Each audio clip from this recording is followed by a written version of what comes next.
ভেঙে দেওয়া হলো চন্দ্রনাথ ধামের অবৈধ স্থাপনা। আসন্ন শিবরাত্রি মেলা উপলক্ষে চন্দ্রনাথ ধামের দেবত্ব সম্পত্তিতে অবৈধভাবে গড়ে ওঠা দোকানপাট উচ্ছেদ করে প্রশাসনের পক্ষ থেকে যে সময় উপযোগী ও সাহসী পদক্ষেপ নেওয়া হয়েছে তা অত্যন্ত প্রশংসনীয়।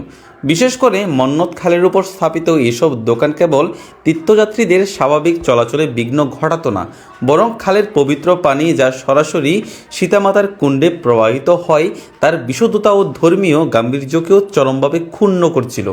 মেলা চলাকালীন অগণিত ভক্তের ভিড়ে বড় ধরনের ভোগান্তি এড়াতে এবং এই পুণ্যভূমির পবিত্রতা অক্ষুণ্ণ রাখতে এই উদ্যোগ সত্যি সাধুবাদ পাওয়ার যোগ্য।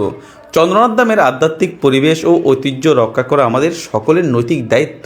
তাই আসুন আমরা ব্যক্তিগত স্বার্থের ঊর্ধ্বে উঠে এই পবিত্র তীর্থস্থানের মর্যাদা রক্ষায় সদাই সচেষ্ট থাকি। হর হর মহাদেব, জয় মা ভবানী।